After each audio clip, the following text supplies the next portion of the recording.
न्यायपालिका की जो इमेज थी थोड़ी सी नीचे हो गई थी पब्लिक की आंखों में। यही झगड़ा था और तो कोई झगड़ा ही नहीं। दीपक गुप्ता का नाम क्यों रेकमेंड किया या क्यों हमने दोबारा रेकमेंड किया? सरकार के विपरीत भी जो आवाज है वो उसको थोड़ी सी ज्यादा सीरियसनेस से सुना जा रहा है। न्यायपालिका कभी भी दबाव में नहीं आती, न्यायाधीश दबाव में आ सकते। सुप्रीम कोर्ट जजेस के ऊपर जितना प्रेशर है मेरे हिसाब से किसी और को। सुप्रीम कोर्ट के प्रति अगर असहमति हो तो उसको लेकर सुप्रीम कोर्ट जो है कितना उदार है? ये मतभेद तब आते हैं जब हमारे पर्सनल इंटरेस्ट इन्वॉल्व हो। तो जब सरकार के अगर मुद्दई भी सरकार हो और सरकार ही हकीम भी सेटल करेगी कौन हाकिम होगा, मुद्दई भी सरकार होगी, तो फिर क्या मिलेगा? अगर मैं जज बनने के काबिल हूं तो मेरे को बाद में रिटायर करो। अगर मैं काबिल नहीं हूं तो मैं किसी और नौकरी में क्यों, वहां पे कैसे काबिल हो गया काम करने के लिए? और जब सुप्रीम कोर्ट के जज ही पोस्ट ले रहे हैं तो क्या गाइडलाइन सुप्रीम कोर्ट भी देगा? Then you cannot expect any justice from them. कि जो प्रो रिच प्रो पावरफुल, गरीब आदमी तो अफोर्ड ही नहीं कर सकता कि अगर आपने गवर्नमेंट को क्रिटिसाइज कर दिया तो ये आप देशद्रोही हो। नमस्कार, आप देख रहे हैं जनसत्ता। आज हमारे साथ हैं जस्टिस दीपक गुप्ता, जो सुप्रीम कोर्ट के रिटायर्ड जज, जिन्होंने 1978 से वकालत शुरू की और 2004 तक हिमाचल हाई कोर्ट में वकालत करने के बाद वहीं पर जज बने और फिर 2013 में त्रिपुरा हाई कोर्ट के चीफ जस्टिस, 2016 में छत्तीसगढ़ हाई कोर्ट के चीफ जस्टिस बनने के बाद 2017 में सुप्रीम कोर्ट पहुंचे और वहां से मई 2020 में रिटायर हुए। जस्टिस गुप्ता, आपका बहुत बहुत स्वागत है। धन्यवाद। अगर हम आपके फैसलों पर नज़र डालें तो दो तीन चीज़ें उससे निकल कर आती हैं। आपने इंडिपेंडेंस और फियरलेस पर जोर दिया कि न्यायपालिका स्वतंत्र हो और निर्भीक हो। दूसरी बात, आपने रूल ऑफ लॉ की भी की थी, तो खैर उस पर बाद में आएंगे। लेकिन आपको क्या लगता है कि आज हमारी न्यायपालिका कितनी स्वतंत्र और निर्भीक है? नहीं, स्वतंत्र है, ऐसा कहीं नहीं है। मैं ये नहीं मानता कि स्वतंत्र नहीं है, पर मेरा मानना ये है कि जहां तक मौलिक हकों का सवाल है, ह्यूमन राइट्स का सवाल है, कहीं पे थोड़ी चूक है। जहां तक केसों का, जहां तक विवादों का निर्णय का हिसाब है, वो तो अदालत कर रही है, बहुत अच्छी तरह कर रही है। पर जब ह्यूमन राइट्स के इश्यूज आ रहे हैं, ऊपर आ रहे हैं, तो कई बारी, और बल्कि सुप्रीम कोर्ट ने खुद एक आलोचना की है मैजिस्ट्रेट्स की कि आप बेल क्यों नहीं देते आराम से, काहे के लिए बेल नहीं देते। कुछ हमारा ये जो लिबर्टी के बारे में कॉन्सेप्ट है, ये थोड़ा चेंज होने की जरूरत है। जी। अच्छा, जब अभी मौजूदा चीफ जस्टिस चंद्रचूड़ जब उन्होंने पद संभाला था, तो आपने कहा था कि उनके सामने एक ये चैलेंज होगा कि जो परसेप्शन है लोगों में कि न्यायपालिका हमारी कितनी इंडिपेंडेंट है, वो परसेप्शन उनको जो है बदलना पड़ेगा। तो आपको क्या लगता है, इस चैलेंज में अब तक चंद्रचूड़ कितने सफल हुए हैं आपके हिसाब से? मेरे हिसाब से बहुत सफल हुए। इनफैक्ट जैसे चंद्रचूड़ से पहले ये जो कुछ सालों में न्यायपालिका की जो इमेज थी थोड़ी सी नीचे हो गई थी पब्लिक की आंखों में। एक परसेप्शन होती है, जरूरी नहीं कि वो सही हो, पर वो एक परसेप्शन होती है। तो वो जस्टिस ललित के टाइम में ऊंची हुई, और अब फिर जस्टिस चंद्रचूड़ के टाइम में जो कोलिजियम के फैसले के भी देखें तो उन्होंने बड़ी दृढ़ता के साथ बोला है कि ये जो हमने नाम पहले भेजे हैं, पहले उनको करो, फिर जो अब हमने नाम भेजे हैं ये बिल्कुल सीक्वेंस वाइज हो। यही झगड़ा था और तो कोई झगड़ा ही नहीं। जी जी। तो आपको क्या लगता है कि ऐसे कौन से कदम उठाए गए जिनसे कि आपको लगता है कि लोगों में जो परसेप्शन था न्यायपालिका हमारी उतनी स्वतंत्र नहीं है, वो परसेप्शन थोड़ा और मजबूत हुआ है? ऐसे कौन से कदम उठाए गए हैं अभी हाल? दो चार का जिक्र करूंगा। एक तो ये है जो कोलिजियम के रेजोल्यूशन जो अब हैं, और वो बल्कि जस्टिस ललित के टाइम से, क्योंकि उन जस्टिस ललित का टेन्योर बहुत छोटा था, उनके टाइम से शुरू हो गए थे कि ट्रांसपेरेंसी आ रही है, पारदर्शिता दिखाई दे रही है कोलिजियम के रेजोल्यूशन में। अब ये नहीं है कि दीपक गुप्ता का नाम हमने रेकमेंड कर दिया, दीपक गुप्ता का नाम क्यों रेकमेंड किया या क्यों हमने दोबारा रेकमेंड किया, ये सब कुछ अब वो तथ्य जो जिसके बेस पे एक नाम रेकमेंड होता है वो दिए जा रहे हैं। कुछ इमेज ऐसे थे जो मेरे को ऐसा लगता था कि कई बार सुप्रीम कोर्ट कई केसेस में बेल देती नहीं थी, अब वो केसेस सुने जा रहे हैं। देखो, बेल देना या नहीं देना ये तो न्यायपालिका अपने केस के हिसाब से, मैं किसी निर्णय पे कमेंट, इंडिविजुअल निर्णय पे या पे कमेंट नहीं करना चाहता, पर एक थोड़ा लिबरल एटीट्यूड दिखने को आ रहा है पिछले 5-6 महीने में कि जो सरकार के विपरीत भी जो आवाज है वो उसको थोड़ी सी ज्यादा सीरियसनेस से सुना जा रहा है। एक अब आप देखेंगे जैसे OROP में जो एक बहुत बढ़िया मैसेज दिया है जस्टिस चंद्रचूड़ ने कि ये जो सील्ड कवर का प्रोसीजर मैं नहीं फॉलो करूं। मेरे हिसाब से सील्ड कवर का प्रोसीजर किसी अच्छी इंडिपेंडेंट जुडिशरी में यूज नहीं होना चाहिए। बड़ा रेयर केस होता है जब the security of the country is at stake, जब सरकार बोले कि अगर हम ये चीजें पब्लिक डोमेन में ले आएंगे तो हमारी सुरक्षा को खतरा हो सकता है, तब कोर्ट देखता है कि चलो हम इसको सील्ड कवर में रखें। ऐसा नहीं है कि हर एक डॉक्यूमेंट क्योंकि सरकार को सूट नहीं कर, तो ये कई चीजें हैं। उनका जो जैसे जनरल बिहेवियर है बार के साथ जैसे उन्होंने बना के, इन सब से ऐसे लगता है कि there is an improvement in the image of the जज। तो जो जैसे पहले अगर इस तरह की बात नहीं थी या कम थी, जैसा आप कह रहे हैं, या लोगों में परसेप्शन था कि न्यायपालिका कम स्वतंत्र है, तो क्या आपको कभी ऐसा भी लगता है कि न्यायपालिका पहले हमारी किसी तरह की दबाव में काम करती थी? देखो, आप भी खुद 16 साल ये मैं, न्यायपालिका कभी भी दबाव में नहीं आती, न्यायाधीश दबाव में आ सकते हैं। There is a difference. Institution दबाव में नहीं आती है। अब कोई ऐसा तो नहीं है कि अगर 200 या 600 या हाईकोर्ट 800 हाईकोर्ट जज हैं, उनमें हो सकता है कि 2-4 ऐसे हों जो दबाव में आ जाए, सारे नहीं आते। हम ये तो नहीं बोल सकते कि 100% की कोई भी दबाव में नहीं आता, पर मैं आपको ये बोल सकता हूं कि जैसे चंद्रचूड़ ने बोला एक इंटरव्यू के दौरान कि कभी उनके ऊपर कोई दबाव नहीं पड़ा, मैं बोल सकता हूं कि 16 साल के दौरान मेरे ऊपर कोई दबाव नहीं पड़ा। कई बार ये जो आजकल जो सोशल मीडिया भी बहुत हावी हो गया है, ऐसा है, मेरे सोचने का ढंग कुछ और हो सकता है। मैं सोच सकता हूं कि इस केस में इस आदमी को बेल मिलनी चाहिए, कोई दूसरा जज है वो भी ऑनेस्टली सोच सकता है कि मैं इस केस में बेल नहीं मिलनी चाहिए।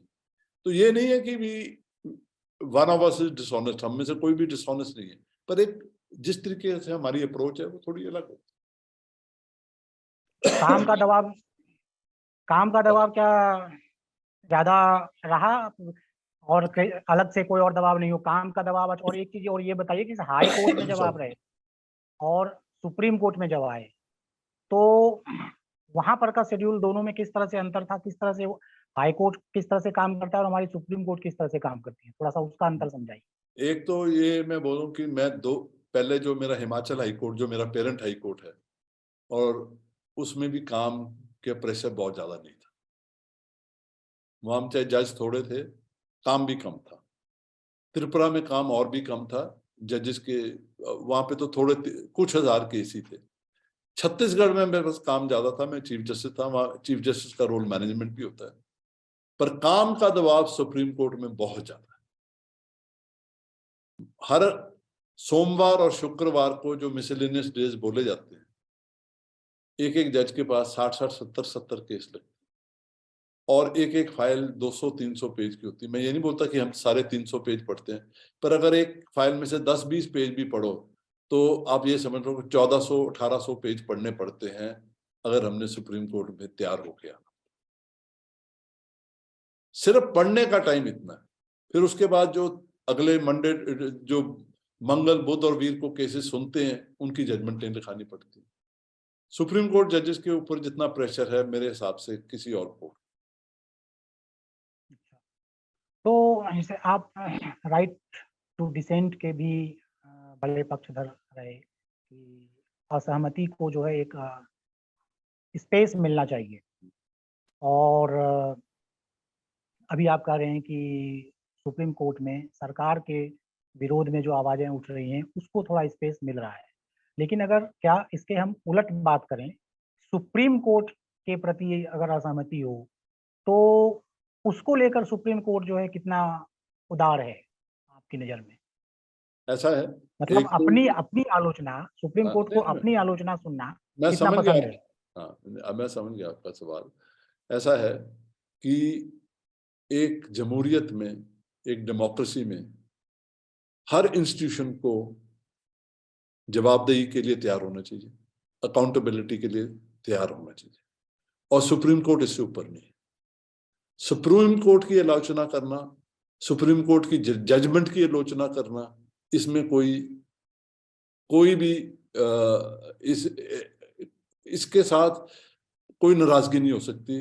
It has to be accepted with open mind, और ज्यादातर होती है। पर जहां पे फर्क आता है, जहां कंटेम्प्ट की बात आती है, कंटेम्प्ट होता है जब एक तो डिसोबीडियंस ऑफ कोर्ट्स ऑर्डर, अब जब कोर्ट के ऑर्डर की अवमानना होगी तो कोर्ट एक्शन लेगा, और दूसरा होती है कंटेम्प्ट जब आप किसी जज के बारे में कुछ ऐसी लैंग्वेज यूज करें, ऐसे शब्द का इस्तेमाल करें कि वो it amounts to scandalizing the court. उस समय मैं आपको एक चीज बता दूं कि हम जजेस काफी थिक स्किन्ड हो जाते हैं, छोटी छोटी चीजों पे हम नाराज नहीं होते। और अब तो जैसे आपको पता है कि पीछे किसी ने बोला, जैसे चंद्रचूड़ को अगेंस्ट इतने ट्रोल्स हुए, उन्होंने कहा इसका क्या जवाब देना। कल मैं आपके इसी कोर्ट्स हैव टू बी, और अगर कोई जजेस नहीं है, ज्यादा सेंसिटिव है, मेरी उनसे यही रिक्वेस्ट होगी, यही राय दूंगा कि आपको बिल्कुल इन चीजों को देखना ही चाहिए। खासकर आज के जमाने में जब सोशल मीडिया बहुत बढ़ गया है, सोशल मीडिया में कोई भी लोग कुछ भी लिख देते हैं, कोई भी लोग कुछ भी बोल देते हैं, तो उसका बुरा मानने का कोई मकसद, कोई मायने नहीं रखता उसका बुरा मानना। सिर्फ पर एक बात है, जब people in authority, institutions, people holding constitutional offices judiciary को क्रिटिसाइज करते हैं। Criticise, I have no problem in criticism of the judiciary, पर जब वो उसको ऐसे कोई जोड़ते हैं कि जी ये एक एजेंडा के हिसाब से हो रहा है काम जुडिशरी का, वो बुरा लगता। आम आदमी करे उसमें कोई बात नहीं, जो मर्जी आलोचना करे, हम कौन सा, अब रोज तो अगर रोज के आलोचकों को हम कंटेम्प्ट नोटिस करते रहते तो कोर्ट के पास और कोई काम ही नहीं होता। जी, नहीं आपने जैसे कहा कि होना चाहिए, लेकिन कितना है ये जवाब से स्पष्ट नहीं हुआ कि कितना टॉलरेंस है मेरे हिसाब कोर्ट से में?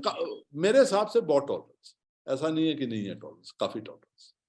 हम जो कोर्ट्स नहीं मानते हैं वो एक चीज को, वी डोंट टॉलरेट जब हमारे को ऑर्डर्स नहीं माने जाते, उसको मैं भी नहीं टॉलरेट करता। जब एक बार ऑर्डर कर दिया, या तो उसकी अपील करो, दलील करो, रिव्यू फाइल करो, पर अगर कोर्ट का ऑर्डर है, फाइनल है, तो उसको तो मानना पड़ेगा। पर जहां तक पर्सनल क्रिटिसिज्म ऑफ जजेस, देयर इज नो प्रॉब्लम। लेकिन जजों के अपॉइंटमेंट के मामले में ऑर्डर नहीं मानने पर जो है कोर्ट उतना एग्रेसिव नहीं हो रही है, एक्शन नहीं ले रही है। अभी जो मेरे ताजा हिसाब से मामला भी कल का ही देखा।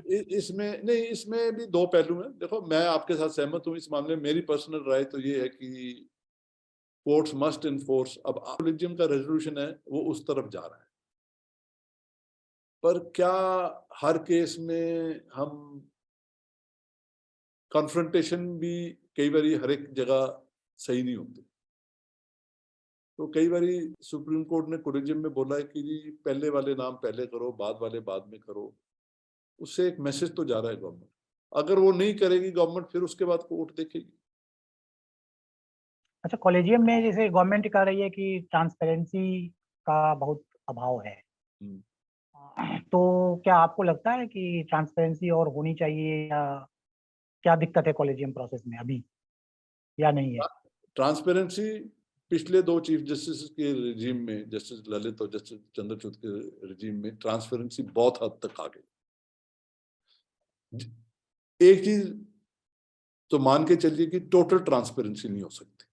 लेट्स बी ऑनेस्ट कि जिसको बोलते हैं ना कि total transparency in appointment of high court और सुप्रीम कोर्ट जजेस नहीं हो सकती। कई चीजें, मैं आपको एग्जाम्पल देता हूं कि किसी जज के खिलाफ कोई इंफॉर्मेशन आती है थ्रू एनी थ्रू, तो किसी जो कैंडिडेट है तो कई बार वो इंफॉर्मेशन 100% वेरीफाई नहीं हो सकती, तो ऐसे केसों में वो इंफॉर्मेशन को पब्लिक डोमेन में डालना वो मे नॉट बी पॉसिबल।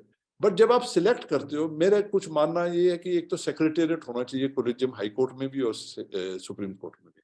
उस कोलेजियम का काम ये होना चाहिए कि जो नाम आने हैं या जो वकील या जज आपने कंसिडर करने हैं अपॉइंटमेंट के लिए सुप्रीम कोर्ट के लिए, हाई कोर्ट का, उनका 3-4 साल उनके, जैसे अगर एक एस्टिमेटेड है कि ये जो आदमी है इसको हम अगले 3-4 सालों में कंसिडर करेंगे, तो उसमें 3-4 सालों उसका रिकॉर्ड वो सेक्रेटेरिएट रखे, ओपनली रिकॉर्ड रखे, जो ऑब्जेक्टिव क्राइटेरिया होते हैं उनको कंसिडर करते हुए वो रखे।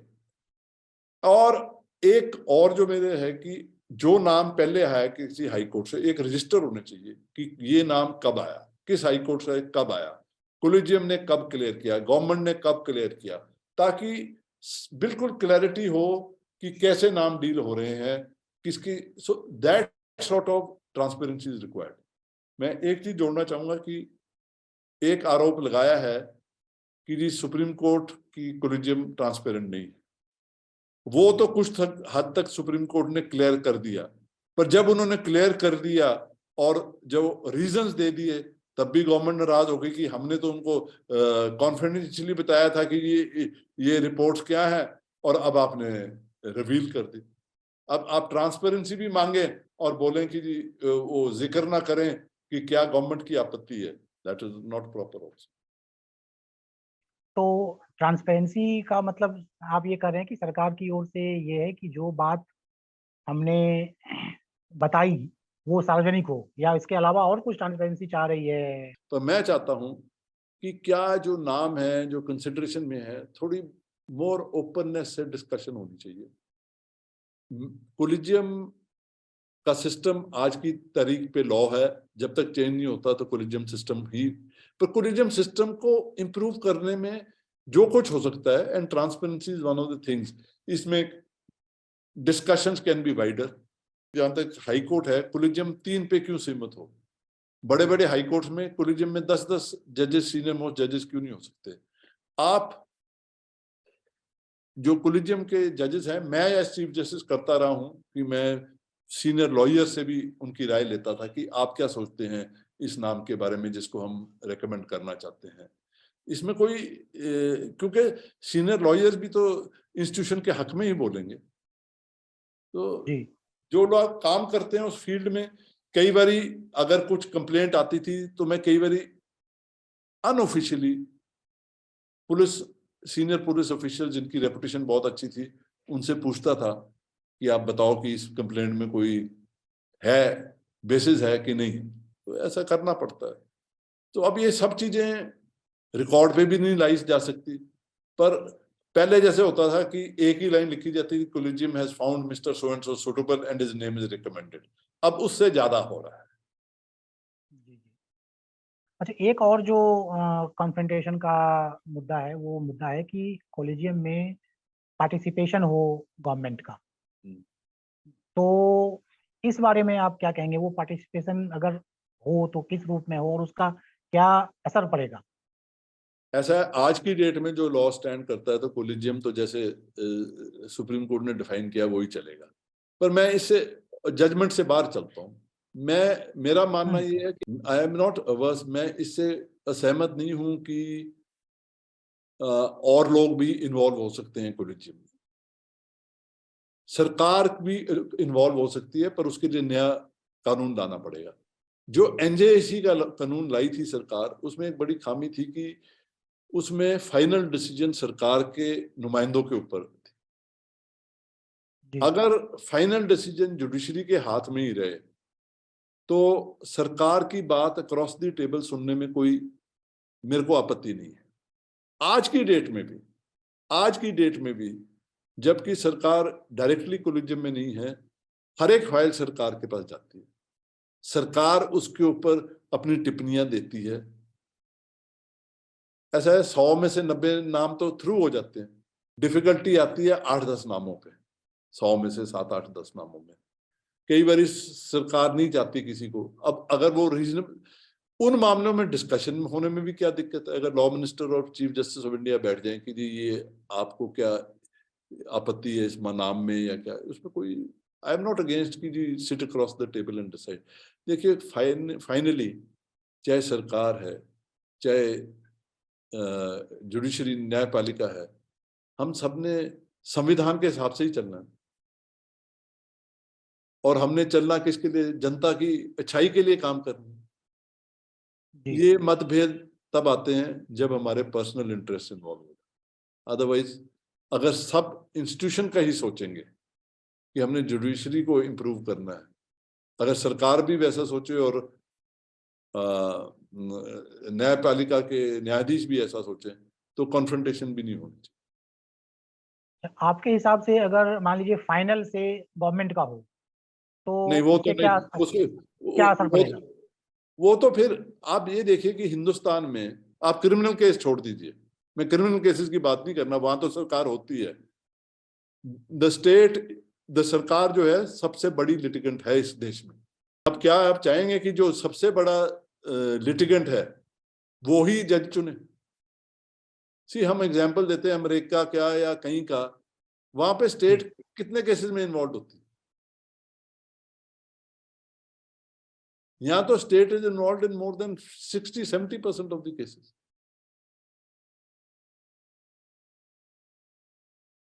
तो जब सरकार के अगर मुद्दई भी सरकार हो और सरकार ही हकीम भी सेटल करेगी कौन हाकिम होगा, मुद्दई भी सरकार होगी, तो फिर क्या मिलेगा?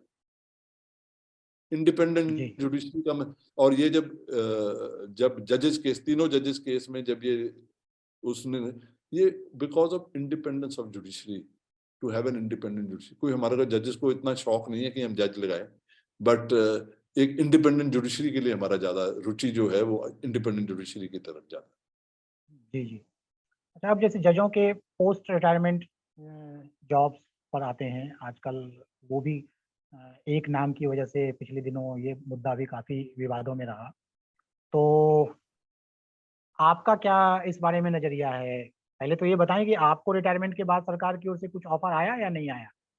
ऐसा है, उसके ऊपर मैं जिक्र नहीं करना चाहूंगा, पर थोड़े से I won't say directly, but कुछ हिंट आए थे। पर मेरा अपना जो मानना है, और ये आज नहीं, मेरा शुरू से ये मानना है कि मैं व्यक्तिगत बात नहीं करना चाहता कि मेरे को ऑफर आई या नहीं आई, it will not be fair.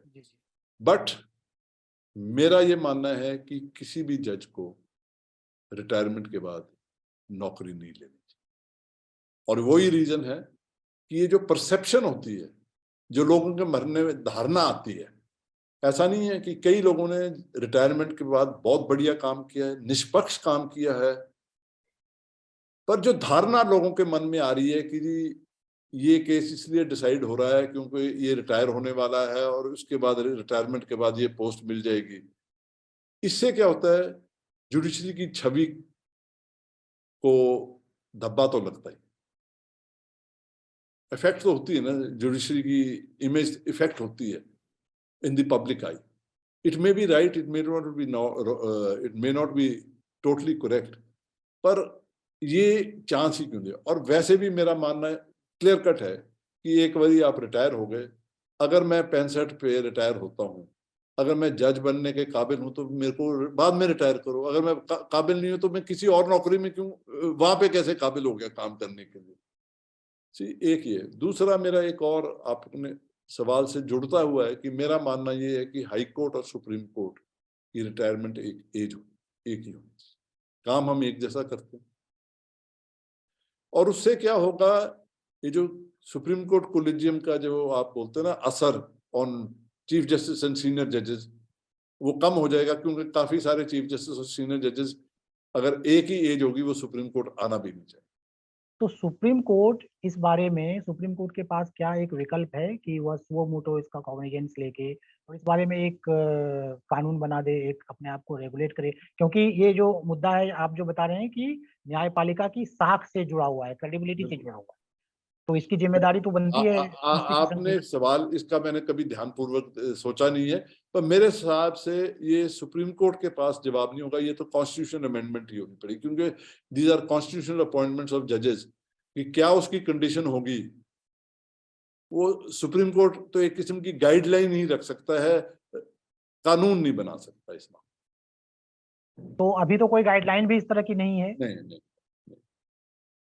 तो क्या आपकी राय में और जब सुप्रीम कोर्ट सुप्रीम को? कोर्ट के जज ही पोस्ट ले रहे हैं तो क्या गाइडलाइन सुप्रीम कोर्ट भी लेगा। जैसे ये तो बाहर से आनी चाहिए।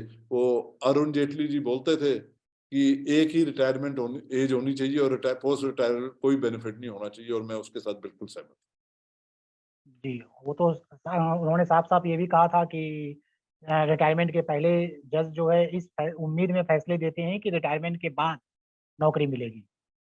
मैंने भी कुछ ऐसे ही शब्द यूज किए हैं, एक जजमेंट में भी यूज किए हैं, where I have said when judges on the verge of retirement throng the corridors of power looking for post-retirement sinecures, then you cannot expect any justice from them. और ये मेरी एक जजमेंट के, ये मैंने रॉजर मैथ्यू जजमेंट में लिखा हुआ। न्यायपालिका के बारे में एक और जो मसला है, जो आपने भी अपने कुछ जजमेंट में उठाया था, कि न्याय की पहुंच आम लोगों तक हो। वो ऐसा नहीं लगे कि जो न्यायपालिका है वो अमीरों के लिए है और गरीबों के लिए है ही नहीं। कई बार अक्सर ऐसे उदाहरण आते हैं कि जो हाई प्रोफाइल मामले होते हैं उनमें तुरंत हियरिंग के लिए टाइम मिल जाता है, और कई ऐसे लोग हैं, लाखों की संख्या में ऐसे लोग हैं जो वर्षों से ट्रायल के इंतजार में कैद पड़े हैं, अंडर ट्रायल कैदी बनकर वो रह रहे हैं। तो इस दिशा में क्या लगता है आपको कि कहाँ पर कमी है और क्या होना चाहिए? ये तो मेरे को तो ये चीज हमेशा तंग करती थी कि हमारा जो जुडिशियल सिस्टम है ये बिल्कुल ऐसा है कि जो प्रो रिच और प्रो पावरफुल। अब अमीर आदमी है, उसको वो किसी क्रिमिनल केस में इन्वॉल्व है या पावरफुल आदमी है, तो वो बेल अप्लाई करता रहेगा, एक बारी, दो बारी, तीन बारी, हर बारी वो हाई कोर्ट जाएगा, अगर वहां से भी रिजेक्ट होती है सुप्रीम कोर्ट जाएगा, क्योंकि वो उसके पास इतने पैसे हैं कि वो हर बारी हाई कोर्ट या सुप्रीम कोर्ट जा सकता है। और जब 4-5 बारी जाएगा, कभी ना कभी उसको एक ऑर्डर मिल जाएगा कि चलो अगर इसको बेल नहीं देनी, अगर उसको बेल मिल जाए वो भी ठीक है, और अगर उसको बेल नहीं मिलनी तो चलो इसकी ट्रायल जल्दी कर दो, ये ऑर्डर। और कई बारी जो अच्छे वकील हैं वो बोलते हैं कि चलो जी बेल मत दो, इसकी ट्रायल को एक्सपेडाइट कर दो। मैं इसके बिल्कुल खिलाफ था। मैंने शायद बारिंग 1 और 2 केसेस मैंने कभी एक्सपेडिशन का वो नहीं दिया, क्योंकि उससे क्या होता है, जो दूसरे बेचारे गरीब लोग लाइन में खड़े हैं, जो जैसे आपने बोला जेल के अंदर हैं, और वो ना अपना वकील कर सकते हैं, शायद उनको लीगल एड का वकील मिला है ना, वो सुप्रीम कोर्ट तो दूर है, वो हाई कोर्ट भी नहीं जा सकते। हमारा जुडिशियल सिस्टम इतना महंगा हो गया कि गरीब आदमी तो अफोर्ड ही नहीं कर सकता। अब ये तो हुई एक सिविल केसेस का मामला ले, अगर एक अमीर और गरीब की लड़ाई है, अमीर आदमी सबसे बेस्ट वकील करेगा, गरीब आदमी उस टाइप के वकील को अफोर्ड ही नहीं कर सकता। हमारा जो एडवर्सल सिस्टम है, we have to come up with legal aid of that type, pro bono का केसेस जो वकील करें जिनमें गरीबों को भी मिले, और वो आज तक तो इतना ज्यादा नहीं दिखने को। तो इसके लिए क्या क्या किया जा सकता है? ये करने को, एक तो वी हैव टू स्ट्रेंथन जो हमारी लीगल एड सिस्टम।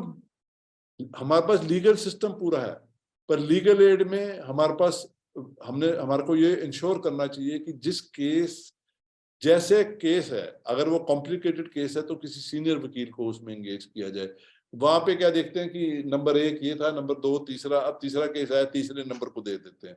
वो ये नहीं देखते कि वो जो सिविल केस करता है, क्रिमिनल केस करता है, क्या उसकी एक्सपर्टीज है, तो वो सब देख के ही। और ऐसा नहीं है, वकील लोग अगर रिक्वेस्ट की जाए तो हमेशा तैयार होते हैं मुफ्त में काम करने, ऐसा नहीं है कि नहीं करते। पर ओवरऑल जो सिस्टम है, it is geared for the rich, there is no doubt about it, rich and powerful. आजकल जो बहुत सारे ऐसे मामले देखे जा रहे हैं जो फ्रीडम ऑफ स्पीच की बात है, उसको कमज़ोर करते हैं। जैसे किसी कमेंट को लेकर कोर्ट में मामला चला गया और उस मामले में भी कोर्ट जो है उसको कितनी गंभीरता से लेता है या नहीं लेता है, या सिस्टम की वजह से, उसके बैकलॉग की वजह से, किसी भी कारण से ऐसे मामलों में भी जो विक्टिम बन जाता है उसे काफ़ी परेशानी झेलनी पड़ती है। क्या न्यायपालिका की यहाँ पर कोई भूमिका बनती है कि इस तरह के इस मामलों को किस तरह से हतोत्साहित किया जाए? मेरे हिसाब से आपने ये जो है, ऐसे जो फ्रीडम ऑफ स्पीच जो है, ये तो हमारा बेसिक अधिकार है। अगर हमारा संविधान नहीं भी होता तब भी ये एक मौलिक अधिकार है जो हमारा बेसिक राइट है। और खासकर एक डेमोक्रेसी में टू क्रिटिसाइज द गवर्नमेंट। आजकल कुछ क्या हो गया कि जी गवर्नमेंट और देश को बराबर मिलाया जा रहा है कि अगर आपने गवर्नमेंट को क्रिटिसाइज कर दिया तो ये आप देशद्रोही हो गए। ऐसा तो नहीं होता। ये जो दिस थिंग की जी, और ये हर एक चीज को ऐसे बना देते हैं कि जी ये क्योंकि बोला गया देश को खतरा है। अब आपने कप्पन का दिया एग्जाम्पल, वो हाथरस जा रहा था टू इन्वेस्टिगेट और फाइनली कुछ नहीं हुआ। अब 2 साल तो वो अंदर रह लिया, उसकी लाइफ के 2 साल कौन वापस करेगा?